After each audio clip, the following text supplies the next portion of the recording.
Hello and welcome to the Optimize Show. I am David Mamano, your host.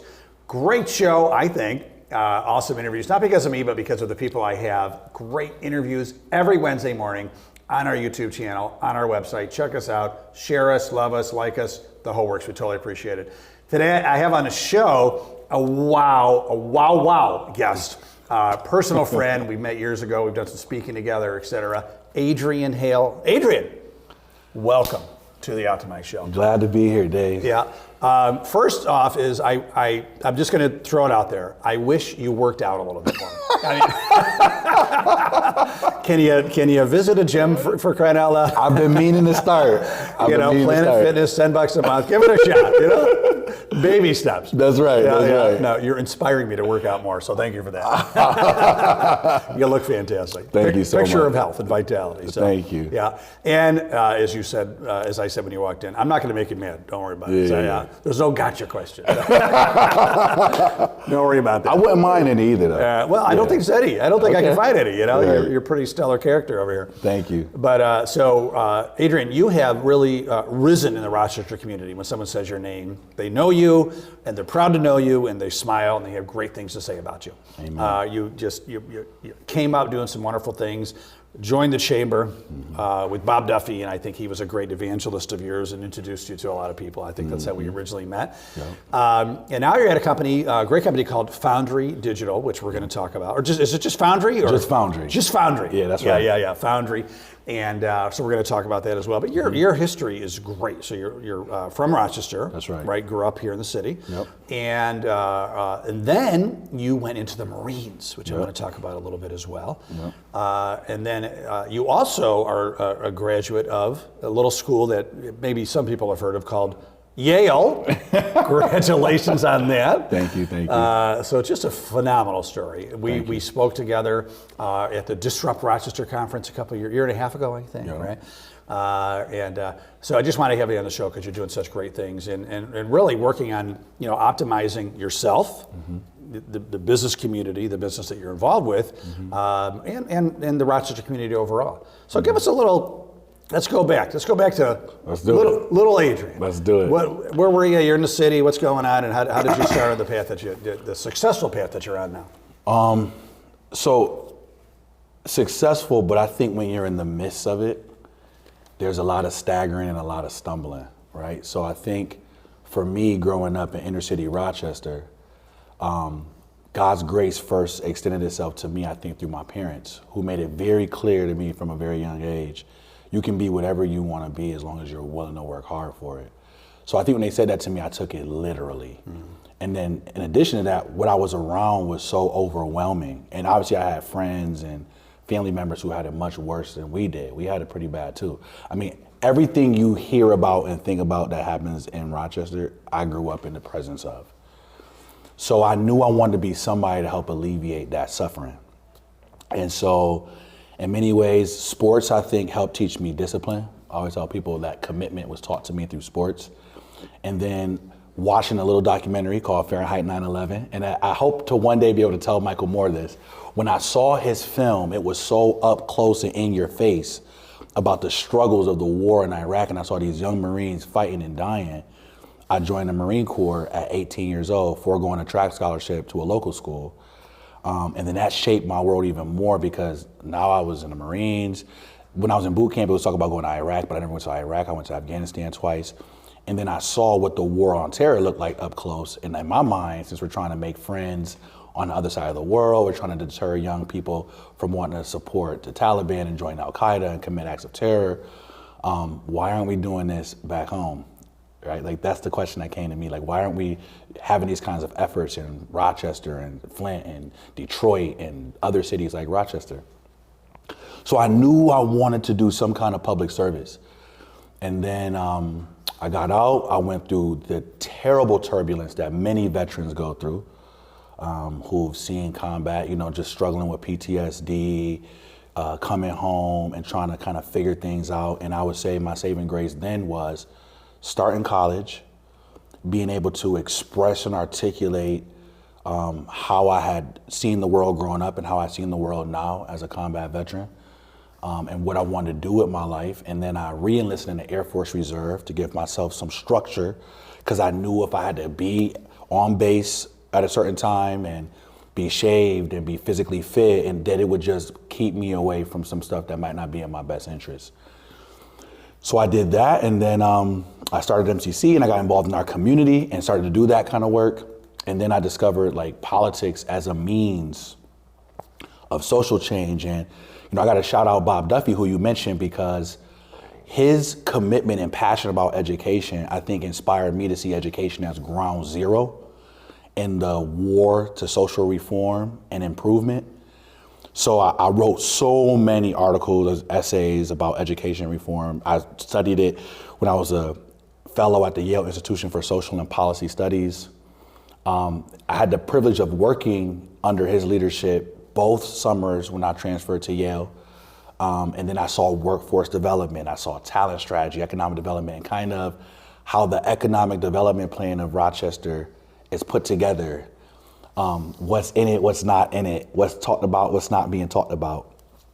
So then I got an invitation from Bob to come home, and all my Yale mentors were like, Rochester, New York, what are you thinking? Why don't you go to New York City, go to Washington, D.C., you just graduated from Yale, make some money. And I'm like, no, you don't understand. I have a mentor back home, and he's gonna support me to really get involved in the community and do some things. And so I got their blessing. And then I came home at 27, started at the Chamber of Commerce, and to your point, I guess, here we are today. The rest is history. The rest is history. Yeah, here we are today, right? I want to talk about Foundry, which is on your shirt, but also I forgot to point out too that you are a regent for the New York State Board of Regents. What does that mean? So the Board of Regents, in many ways, it's a citizen body, and it's like this Board of Education for New York State. So there are 13 regents elected by the New York State Legislature to represent the different judicial districts within New York State. So I represent the 7th. So that's the 8 counties, Rochester and the Finger Lakes and surrounding areas. 72 school districts I represent, so hundreds of thousands, if not millions of kids, to the board. And then there's 4 at-large members who are also elected by the state legislature, but they represent the state of New York at large. And so there's a local Rochester regent, Wade Norwood, who's like an at-large. Sure, I know Wade. Yep. And so there's 17 of us total, and we hire and oversee the performance of the Commissioner of New York State Education Department and USNY also. So NYSED is kind of like the formal institution that oversees Office of the Professions, which is every profession in New York State minus the legal profession. They have the bar. And then USNY, which is the University of the State of New York, is every private college and university within New York State. So we oversee them as well. We're like their SUNY board, but obviously, SUNY has its own board, they're appointed by the governor and some local leadership. So yeah. Yep. And is it time consuming? Is it like a full-time job or what? It's a full-time job. Yeah, so you got that, Foundry, whatever else you're doing. That's right. It's a full-time job. But I have to say, to my point though, I'm passionate about education. So it is like a dream. Yeah, so you're loving it. It's not work. I mean, it's work, but it's not work because you love doing it. You're making a difference. It might get work because, we can talk about it later, but, we have some challenges with our largest district. The largest district in my district, which is Rochester City Schools. Yeah. There's going to be some things we hope to try to do in collaboration with the community. So it could become more consuming, but it needs to happen. Yeah. I've been saying for years, we had Dr. Lashunda on the show, and she talked about what she did at the Young Women's Prep Charter School. And these are the same kids in the same city, right. But they go to this school. All of a sudden, 100% of them go to college, or get a job, right? Yeah. And so the potential is there. That's right. But we're losing it, right? That's right. It's going through the cracks. Yep. And I always thought, we got to take a sledgehammer. Yep. Take a sledgehammer to the whole system and kind of start over. I mean, I feel like as we conceptualize what corrective action to take, that we need to have an open mind to whatever we can do to improve, hopefully preserve. If you follow the news, you've seen there's some school closures, there's lost enrollment. So whatever we can do to preserve our district, but also to get it to perform much better. And I typically define performance as kids in classrooms learning. Yeah. Kids in classrooms learning, right? Sometimes I feel like we spend too much time focused on what we do with schools and not enough with what's going on in schools. Right. Yeah. Yeah. Great way to say it. I Yeah. love it. Excellent. I got to throw this out there. I mean, politics, your future. What do you have to say about that? You're trying to get an exclusive? Yeah. You heard it here first. So I'm a faith-based, purpose-oriented individual, and I feel like you can set plans for yourself, but there's a joke, right, that when if you want to make God laugh, tell him your plan. Right. So I could be like, oh yeah, I'd love to do X, Y, Z, 1, 2, and 3, but I feel like right now I've been given this role and this responsibility. I want to do it very well, and I want to do it without any aspirations in mind. Yeah. Right. So I think a lot of times, public servants are so consumed with where they want to be, they don't do the job they have. Right. And I want to do the job I have, and I feel like the future will take care of itself. We'll see what happens. Yeah, we'll see what happens. I think that's a great way to think about it. Because, to be frank with you, there were other offices people wanted to encourage me to pursue. But I have my own gut feelings about those opportunities. And you know how you can just tell when things aren't just falling into place in life, right? Like when you start to gain wisdom in life, you know what it feels like when you're working against the universe and then when the universe is working with you. Yeah.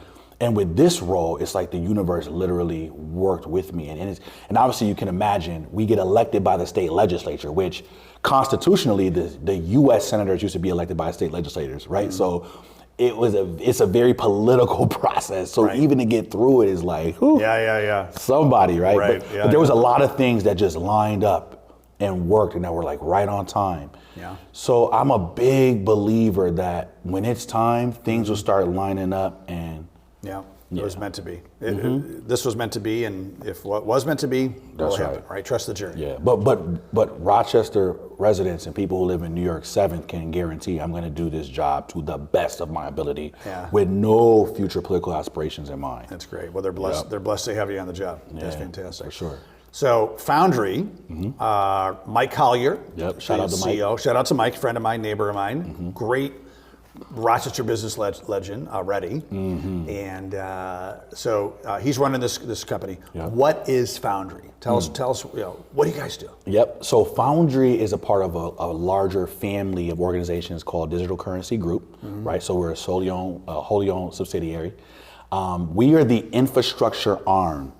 And so what that means is our primary focus is how do we build out this decentralized infrastructure and actually empower the users of this network that will build the future. When you hear about Web3, hopefully that is a decentralized future, okay?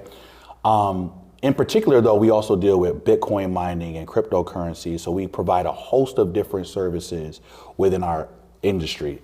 I oversee a business unit called Foundry Deploy, which is Foundry's diagnosing, troubleshooting, repair. It's our cleaning, refurbishment, and our installation and deinstallation service for ASICs or single purpose computers that actually conduct the Bitcoin mining. But there's a host of other things, everything from logistics to fleet management, site services, staking, I mean, you name it.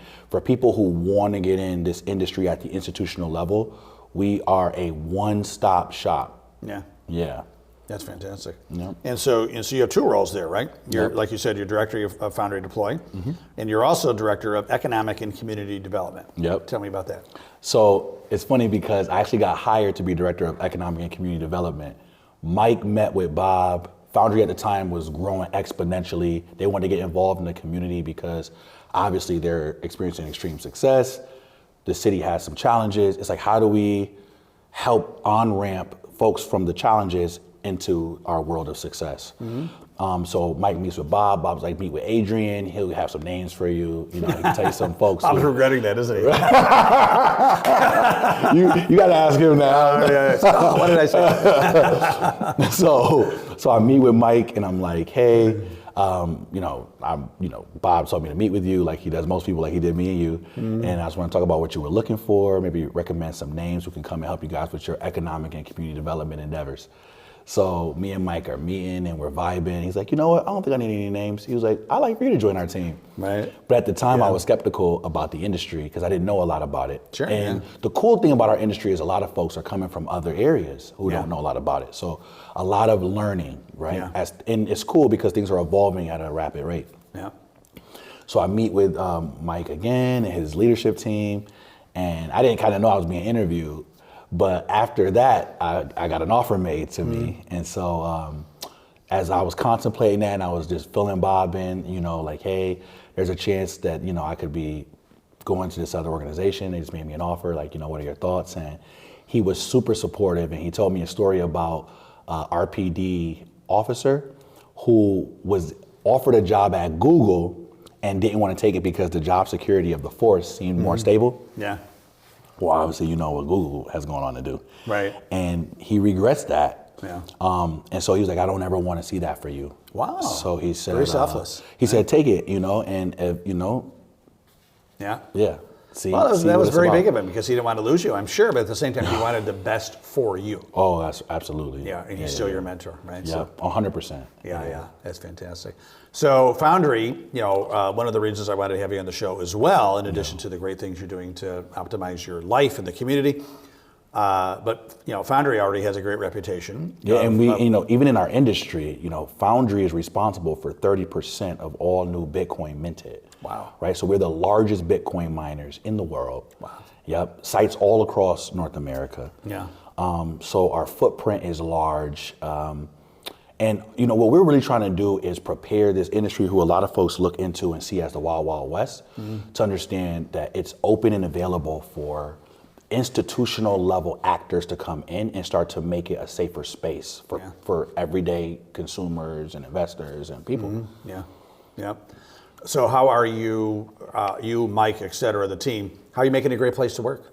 I mean, like how are you optimizing the culture, the talent, the retention, everything? So let me talk a little bit about what I'm doing.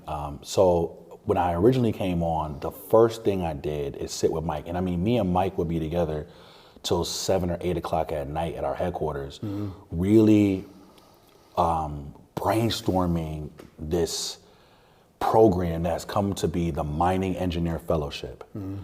And there were 4 kind of tenets I had in mind, which was how do we expose these young people to more and expand their expectations and aspirations for themselves?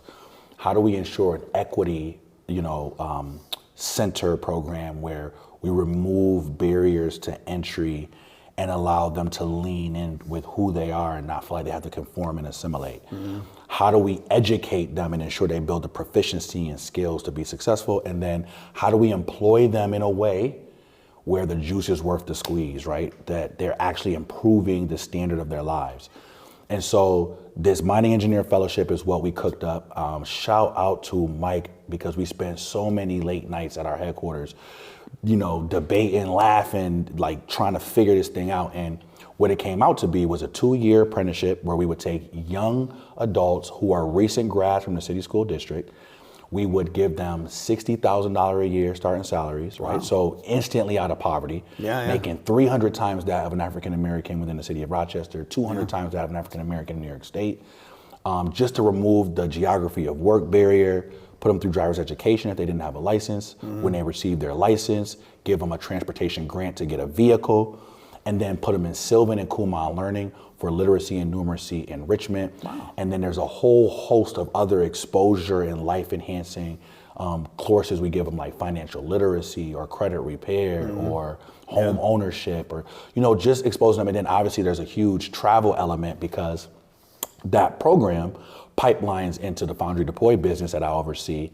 So they're traveling all over the country. So they've seen places a lot of other people in our community have never been to or never seen. I mean, just this year alone, they probably traveled more than the average Rochesterian, all over the country, and just going to cities like Nashville, Dallas, Austin, and having their favorite places in these places. Just like expanding their horizons.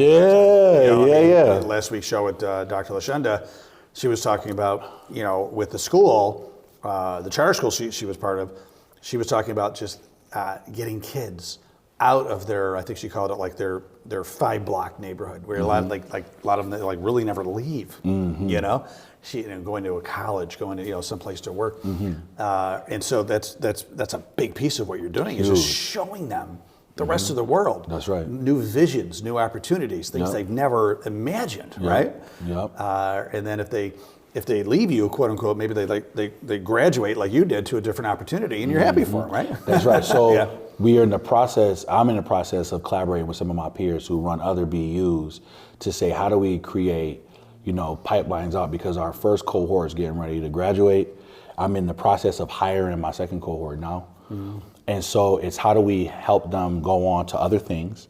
And then in general, like let's say somebody comes in, but deploy might not be their interest. How can I support fellows supporting other BUs versus just the deploy BU, right? So it has been a rewarding experience, obviously with its challenges, because I developed it. And it's funny because Mike used to always tell me, like, I don't know, right? But coming from the chamber with a workforce development background, like I operated under the assumption of if you create a gold standard opportunity, right, that is comprehensive in its approach at workforce development, meaning you're trying to address every barrier, that it would just, solve a lot of the social emotional issues. And the reality is interest still has to be there. And there's some other things I think individuals have to be ready for, because our first cohort was largely hired right out of the community, and so still committed to that. Like we've modified and made adjustments and amendments just so that we're better able to service those young people when they make the transition from maybe it's a entry-level job, right, to a much more middle skills, upwardly mobile occupation. Yeah, and career. Well, I would imagine Mike, I live in Victor, New York with him, so those of you that don't know, Rochester, Victor is a very pleasant suburb outside of Rochester. Very different than the city. Yep. So Mike probably just didn't know what he didn't know. You coming from the city, I'm sure you gave a lot, like, well, they need this, they need driver's ed, they need financial management, And so the two of you coming together was like an explosion of just a great opportunity, a great program, right? But it's funny because he has a lot of experience in business, right? So he would tell me, like, I don't know, Adrian, like you're making a big assumption, right? That's a big bet. Yeah. And I've learned so much, I think, as a workforce developer now about what public-private partnerships look like, what community improvement via workforce development looks like, what the commitment of a private sector company looks like.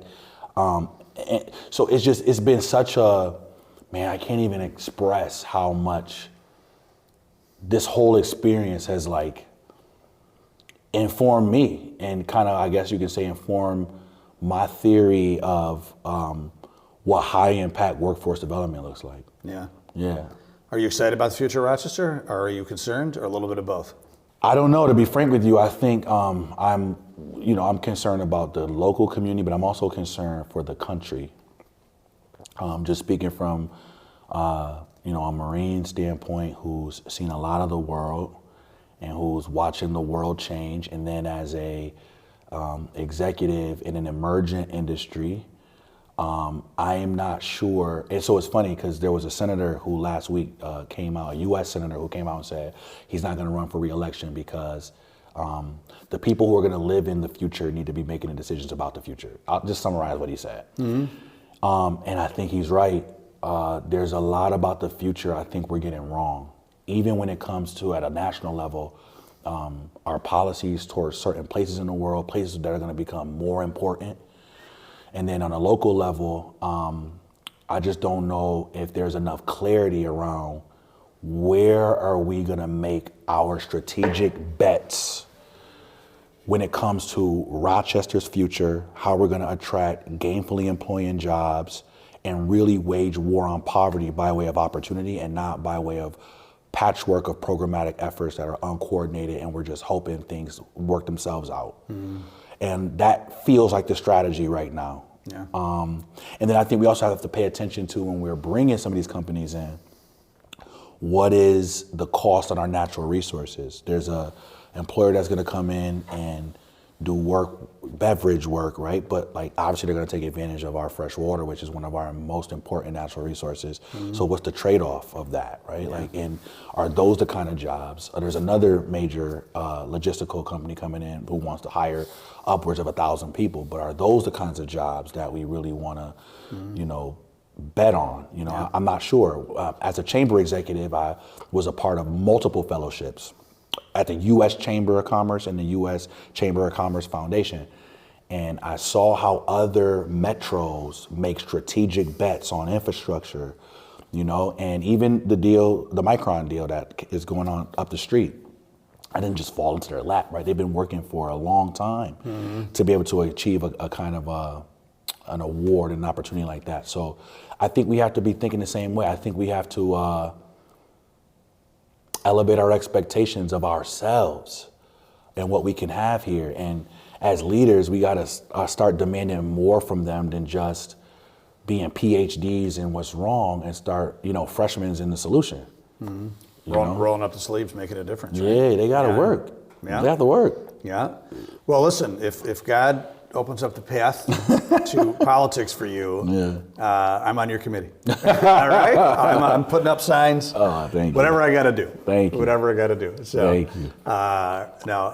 And you know, I've friends with you know, Mayor Malik Evans, and I'm praying for him. I know he's trying to do some great things, and he's walking through a hurricane some days, right? But he keeps on walking forward. So I'm praying for. I'm a lifelong Rochesterian myself, so I'm praying for our community as well. So yeah, me too. Hope is not a strategy. I love that, you know, every time there's a mass shooting, usually politicians come out and say our hope. What is it? Our thoughts and prayers. Right? Our thought. Our thoughts and prayers, right? And then there was like a huge movement on social media, like, we don't want your thoughts and prayers, we want action, right? Right. Yeah. And I I'll just throw this out there. When you look at the car theft numbers, and then like who are the majority perpetrators of car thefts, right? And we got to ask ourselves, the primary system that services them, the Rochester City School District, and then all these secondary and tertiary systems like, you know, social services and criminal justice and families and community, right? Like, can we really put that young person in a courtroom and pass judgment and indict them? Or is it all these other systems that are inoperative that led them to be in there? That are somewhat complicit. And the symptoms we see, in my opinion, the crime, and these are symptoms, right? So we can't keep ignoring the root causes, the production points, and then crying out about the symptoms. We gotta go deal with that, right? And I think in Rochester, the real question comes to be, is there a will to deal, right? Like, is there a will to deal? Yeah, because it's not going to be easy. Yep. And is there going to be resolve in that will that's absolute and in total? And that's what I want to have and demonstrate as a regent. I was just elected in March. So this is my first full school year, September, because it was coming to an end, you know, March, April, May, June. So it's coming to an end. That what needs to be done has to get done. And right now we need leaders who are willing to do that. Yeah. You know. Hallelujah. That's your campaign. I like it. That's your campaign. I like it. I like it. You're good. I'm always thinking. No, I'm excited. Thank you so much for being on the show. I could talk to you for hours. Obviously, with today's attention span, we try to keep it around 30 minutes-ish. So, but we're going to have you on again. I want to track you and your success and what you're doing. We just scratched the surface. I think there's a lot of, we heard it here first today, and we'll continue. But really, thanks for sharing your heartbeats with us today, and with the community, and with Foundry, and everything that you're doing. We're very, very blessed to have you in this community. And I mean, you're a young guy. I look forward to watching where you're going to go. It's going to be exciting. We'll see. Yeah. If people want to get in touch with you, what's the best way? So on LinkedIn, I'm Adrian Hale. You'll know because it's have all the Foundry stuff and Regent stuff on there. So that's probably the best way. And then my email is haleadrian585@gmail.com. Again, that's haleadrian585@gmail.com. If you're a parent or student that lives in the 7th Judicial District of New York State, though, it's regent.hale@nysed.gov. Again, that's regent.hale@nysed.gov. I love it. You're going to get a flood. You're going to get a flood. I get a flood anyway. Yeah. I love it. Thanks again. I wish you continued success. Keep on doing what you're doing, my friend. Thank you, Dave. All right, thank you. And thank you, everybody, for watching another, what I think is a wow episode, a wow interview of The Optimize Show. Again, we're here every Wednesday morning with new great episodes. Watch us, subscribe, share us, all that great stuff. Thank you so much again, and make sure to have a great day and stay awesome.